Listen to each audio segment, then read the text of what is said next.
Hi everyone, welcome to my channel. Thumbnail দেখে নিশ্চয়ই বুঝেই গেছেন যে আজ আমি চলেছি মহাদেবের দর্শনের উদ্দেশ্যে পশ্চিমবঙ্গের বীরভূম জেলার সিউড়ি সদর মহকুমার অন্তর্গত বক্রেশ্বরে। আপনারা যারা কলকাতা থেকে আসবেন তাদের জন্য ট্রেনের লিস্ট দিয়ে দিলাম। দুবরাজপুর স্টেশন এবং সিউড়ি স্টেশনে নেমে এখানে আসতে হয়। দুবরাজপুর থেকে সামনে, তাই টোটো বা অটো করে সহজেই চলে আসতে পারবেন। আমরা গিয়েছিলাম বাঁকুড়া থেকে গাড়ি রিজার্ভ করে, পারলে আপনারাও গাড়ি রিজার্ভ করেও আসতে পারেন। এটি মন্দিরে প্রবেশের মেন পথ। এদিকে সোজা গাড়ি নিয়ে প্রবেশ করুন। এখানে ভিতরেই গাড়ি পার্কিংয়ের ব্যবস্থা আছে, তাই সোজা চলে আসুন। দুপাশে অনেক দোকান, হোটেল ও লজ আছে, তা দেখতে দেখতে ভেতরে প্রবেশ করুন। যারা নাইট স্টে করতে চান তারা ফোন নম্বরে ফোন করে বুকিং করে নিতে পারেন। প্রচুর দোকান আছে, পুজো দেওয়ার থাকলে পুজোর জিনিসও এখান থেকে ক্রয় করে নিয়ে মন্দিরে প্রবেশ করতে পারেন। এখানে কতগুলো হোটেল আছে, যে দেখছেন অন্নপূর্ণা হোটেল। এখানে ফোন নাম্বার দেওয়া আছে। এটা আছে গৌরী হোটেল, এরও ফোন নাম্বার দেওয়া আছে। এই পথ ধরে সোজা চলে আসুন। 50 হোটেল, দুপাশে হোটেল পাবেন। এদিকে যে দোকানগুলো দেখছেন, এখানে পুজোর জিনিস আছে। এখানে গাড়ি পার্কিং এর জন্য টিকিট কেটে নেবেন। গাড়ি পার্কিং এর জন্য কত লাগছে? 50 টাকা করে টিকিট আছে। গাড়ি টিকিট কেটে সোজা ভিতরের দিকে চলে আসুন। এদিকে কয়েকটা হোটেল আছে, আরো বাঙালি খাবার পেয়ে যাবেন সব। বাচ্চা ছেলেদের খেলনাও রয়েছে এখানে। এখানে কিছু পুজোর জিনিস রয়েছে। ভিতরের জিনিসগুলো খুব সুন্দর দেখাচ্ছে। কিরকম দাম আছে এগুলো? ভিতরের জিনিসগুলো, ধূপদান, এগুলো কি দাম আছে? এই যে এই সাইজটা 80 টাকা, এটার দাম আছে 80 টাকা। আরো বিভিন্ন জিনিস আছে, এগুলো দেখতে পারেন। এইখানে কিছু পাথরের জিনিস আছে, শুশুনিয়াতে যে জিনিসগুলো পাওয়া যায় সেই টাইপের জিনিসগুলো আছে পাথরের। উষ্ণ প্রস্রবণের দেখার জন্য এদিকে চলে আসুন সোজা। এখানে যে গাড়ির পার্কিং স্ট্যান্ড, যেখানে আগে টিকিটটা কাটলেন 50 টাকা দিয়ে, সেইখানে টিকিট কাটলে এখানে আপনি গাড়ি রাখতে পারবেন। এখানে আর টিকিট কাটতে হবে না। এদিকে সোজা ভিতরে ঢুকে যান। এখানে বিভিন্ন 2 চাকা 10 টাকা, 3 চাকার জন্য 30 টাকা, 4 চাকার জন্য 50 টাকা, বিভিন্ন টিকিট আছে। প্রবেশ মূল্য 10 টাকা উষ্ণ জলের প্রস্রবণ দেখার জন্য। এটা এন্ট্রান্সের গেট, উষ্ণ জলের প্রস্রবণ দেখার জন্য। এখান দিয়ে সোজা ঢুকে যাবেন। বলাই আছে যে একবার বেরিয়ে গেলে আর ঢোকা যাবে না, পুনরায় ঢুকলে পুনরায় প্রবেশ মূল্য লাগবে। গরম জলের ঘাট। যদি আপনি কেবলমাত্র পুজো দিতে চান তাহলে আগের টিকিট কাউন্টার থেকে টিকিট না কেটে মেন গেট বরাবর সোজা মন্দিরের এই পথ ধরে চলে আসুন। এখানে শ্রাবণ মাসের প্রতি সোমবারে প্রচণ্ড লাইন পড়ে এবং শিবরাত্রির সময় খুব ভিড় হয়। এই যে দেখছেন, এদিক বরাবর সোজা চলে আসুন। বক্রেশ্বর নামকরণের ইতিহাস ঘাঁটলে দেখা যায় ঋষি অষ্টাবক্র থেকে বক্রেশ্বর নামের উৎপত্তি। কিন্তু কে এই ঋষি অষ্টাবক্র, বা তিনি বক্রই বা কেন? দুটো পৌরাণিক কাহিনী রয়েছে, অর্থাৎ মতান্তর রয়েছে। প্রথম মত অনুসারে অষ্টবক্র গর্ভে ছিলেন যখন তিনি তার পিতাকে বেদ পাঠ করতে শুনেছিলেন, কিন্তু তার উচ্চারণ সঠিক ছিল না। তাই অষ্টবক্র গর্ভ থেকে কথা বলেছিলেন এবং তার পিতাকে মন্ত্রপাঠ করার সময় যে 8টি ভুল করেছিলেন তা সংশোধন করতে বলেছিলেন। অষ্টবক্রের পিতা ক্ষুব্ধ হয়ে তাকে অভিশাপ দিয়েছিলেন যে তিনি 8টি বিকৃতি নিয়ে জন্মগ্রহণ করবেন, তাই ওনার নাম হয় অষ্টবক্র।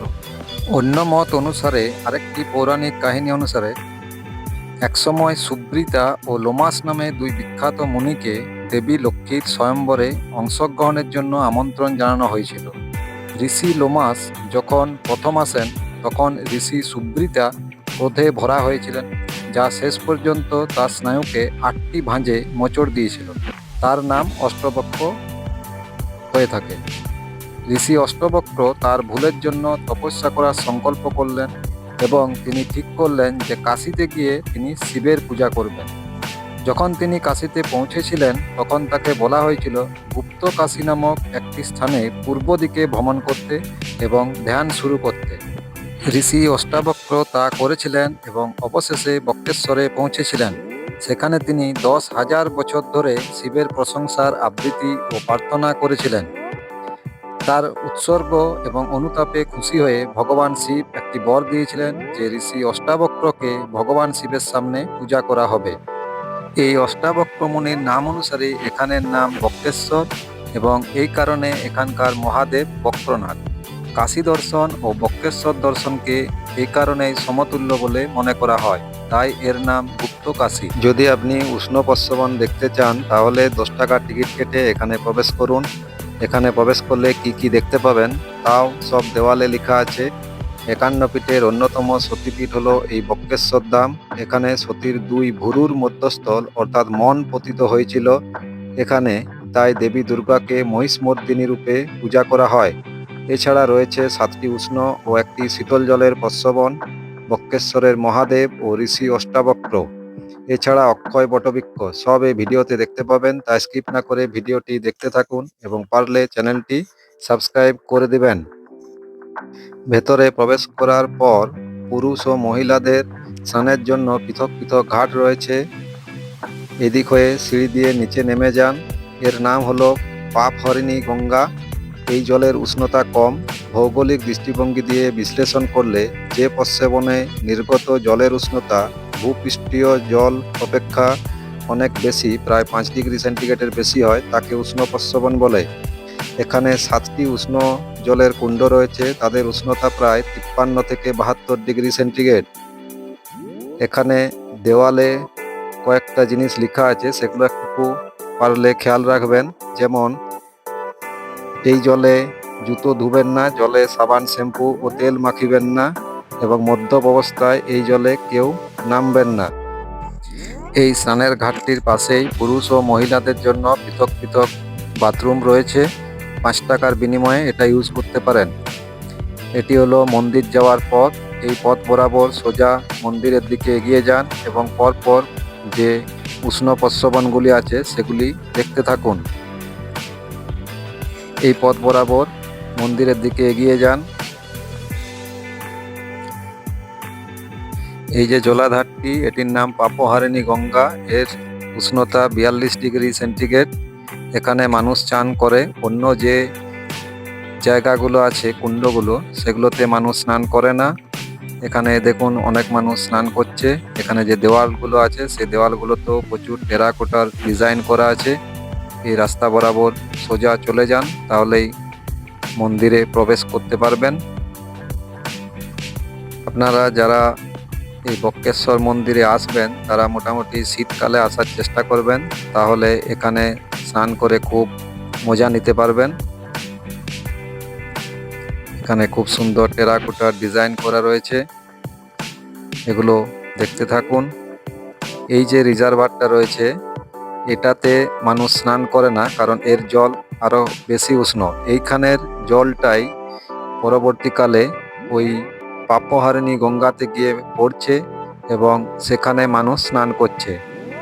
বাকি যে কুণ্ডগুলো আছে সেগুলোর জল অধিক উষ্ণ, তাই সেগুলো স্নান করার অনুপযুক্ত, সেই জন্য রেলিং দেওয়া আছে। এখানে যে উষ্ণ প্রস্রবণগুলো সৃষ্টি হয়েছে তার কারণগুলো ভৌগোলিক দৃষ্টিভঙ্গিতে বিচার করলে দেখা যায় আবহিক জল ভূ অভ্যন্তরের সুগভীর স্থানে নেমে ভূতাপীয় শক্তিতে উত্তপ্ত হয়ে খনিজ সমৃদ্ধ হয় এবং ছিদ্রপথে নির্গত হয়ে এই টাইপের প্রস্রবণগুলো গড়ে তোলে। উত্তপ্ত উদ্বেদী আগ্নেয় শিলাস্তরের মধ্য দিয়ে যখন ভৌমজল নির্গত হয় তখন তা উষ্ণ হয়ে যায় এবং উষ্ণ প্রস্রবণ বা হট স্প্রিং সৃষ্টি হয়। এর পিছনে আবার কিছু কিছু ফ্যাক্টরস কাজ করে, যেমন শিলাস্তরের সচ্ছিদ্রতা, ভঙ্গিলতা, চ্যুতি, ফাটল, শিলার প্রবেশতা, ভৌমজলের ধারণ ক্ষমতা, ভৌমজলের চাপ, শিলাস্তরের প্রকৃতি ও গঠন ইত্যাদি। এই সমস্ত কারণের জন্যই এখানে উষ্ণ প্রস্রবণগুলোর সৃষ্টি হয়েছে। যাই হোক, এই পথ দিয়ে মন্দিরে প্রবেশ করুন। খেয়াল রাখবেন, একবার মন্দিরের থেকে বেরিয়ে গেলে আর কিন্তু মন্দিরে প্রবেশ করতে পারবেন না, আবার তখন 10 টাকার বিনিময়ে টিকিট কাটতে হবে।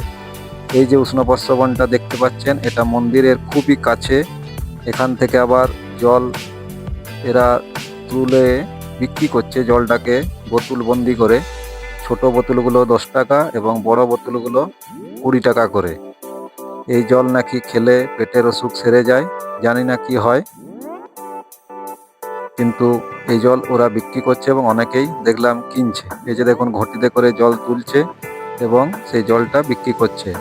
যেহেতু পৃথিবীর অভ্যন্তরভাগ থেকে খনিজ পদার্থ মিশে এই জলটা আসছে, তাই আশা করা যায় জলটা শরীরের পক্ষে ভালোই হবে, কারণ প্রচুর মিনারেলস এতে অ্যাড হয়ে আছে। পারলে আপনিও এটা কিনতে পারেন। এই জলগুলোর উষ্ণতা খুব বেশি, ভালো করে দেখলেই দেখতে পাবেন ধোঁয়া বের হচ্ছে, এতটাই উষ্ণ। এই পথ ধরে সোজা চলে আসুন। মন্দিরের সামনে অনেকগুলো দশকর্মা ভাণ্ডারের দোকান রয়েছে, সেখান থেকে মন্দিরে পুজো দেওয়ার থাকলে ডালি কিনে নিন এবং ভট্টাচার্য মশাইয়ের সাথে কথাবার্তা বলে নিন। দক্ষিণা কত নেবে তাও জেনে নিন ভালো করে। পুজোর পরে দক্ষিণা নিয়ে বচসায় জড়াবেন না।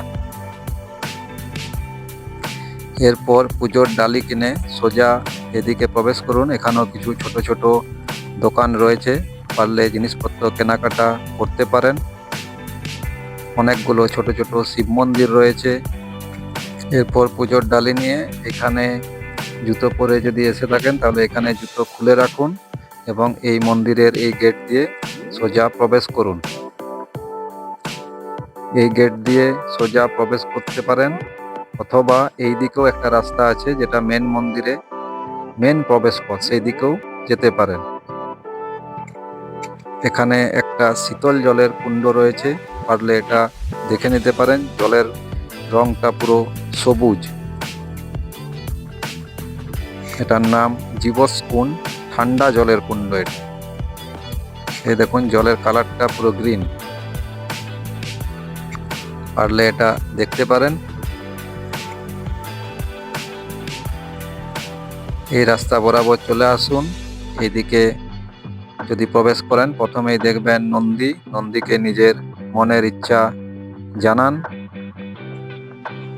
এবং তারপর ওই রাস্তা বরাবর সোজা চলে যান। মন্দিরের মধ্যে নীরবতা বজায় রাখবেন।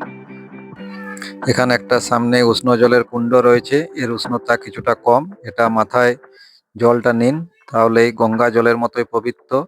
এই জলই এখানে মহাদেবের মাথায় ঢালা হয় এবং এখানে যে অন্নভোগ রান্না হয় তাও এই জল থেকেই। এখানে যে লোহার রেলিংগুলো দেওয়া আছে, সেখানে লাইন করে দাঁড়িয়ে যান পুজো দেওয়ার জন্য, অথবা যদি মহাদেবের দর্শন করতে যান তাও আপনাকে এই লাইনের মধ্যেই আসতে হবে। এরপরে লাইনের মধ্যে আস্তে আস্তে এগোতে থাকুন এবং নীরবতা বজায় রাখুন মন্দির চত্বরে। অপবিত্র পবিত্র বা সর্বাবস্থান গত কিবা যৎসরে কুণ্ডলী কাক্ষ সবাচ্য অভ্যন্তরম সূচি নমশ্রী হরি নমশ্রী হরি নমশ্রী হরি। হাতটা মাথাতে বুঝে এইভাবে কাকুন সংকল্প হবে। ঠিক আছে, হাতে রাখুন, এই ঘটিটা সবাই স্পর্শ করে ধরুন। নিরঞ্জনং ব্রহ্মযোগং অষ্টাবক্র দৈতায় বক্রেশ্বরায় মহাদেবায় নমঃ। থেকে বক্রেশ্বর বাবা জানেন, বক্রেশ্বরায় মহাদেবায় নমঃ শিবায়। নাগেশ্বরায় মহাদেবায় নমঃ শিবায় নমঃ। হর হর মহাদেব, হর হর মহাদেব। ধরুন ধরুন, অদান মালাকে পড়ে নেন, ধরুন মালাকে ধরুন। নিরঞ্জন সুতিকা কণ্ঠস্য পুষ্পমাল্যং অষ্টাবক্র দৈতায় বক্রেশ্বরায় মহাদেবায় নমঃ শিবায় নমঃ করে দেন।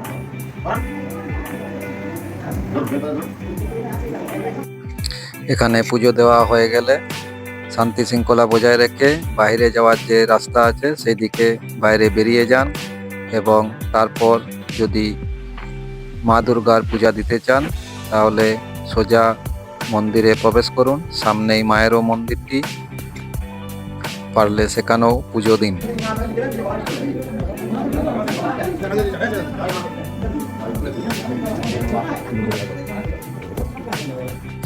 51 সতীপীঠের এটি একটি অন্যতম সতীপীঠ। এখানে দুই ভুরুর মধ্যবর্তী অংশ পতিত হয়েছিল, অর্থাৎ মায়ের মন এখানে পতিত হয়েছিল। ভোগার্থে মহাবিশ্বস্থানের মধ্যে ভগবতী জয় দুর্গা ওই নমঃ। ওই ঠাকুর মশাই, ভেতরে যাও, ভেতরে মায়ের চরণে দিয়ে দেবে। এই মন্দিরের বাইরেই রয়েছেন বটুকনাথ ভৈরব, অর্থাৎ যিনি মা দুর্গার দ্বার রক্ষী। এখানে পারলে প্রণাম করুন এবং পুজো দিতে পারেন। সমস্ত মন্দির চত্বরটি বেশ সুন্দর মার্বেল পাথর দিয়ে বানানো। কিছুক্ষণ এখানে বিশ্রাম নিন, মনের শান্তি ফিরে পাবেন। এটি হলো অক্ষয় বটবৃক্ষ। এখানেই অষ্টাবক্র মুনি বসে ধ্যানমগ্ন হয়েছিলেন এবং মহাদেবের দর্শন লাভ করেছিলেন। পারলে এটিরও দর্শন করুন আপনি। এটিও মন্দিরের সামনেই অবস্থিত। ভিডিওটি কেমন লাগলো তা জানাবেন, পারলে লাইক, শেয়ার, কমেন্ট করবেন এবং লাস্টে কমেন্টে লিখবেন Om Namah Shivaya.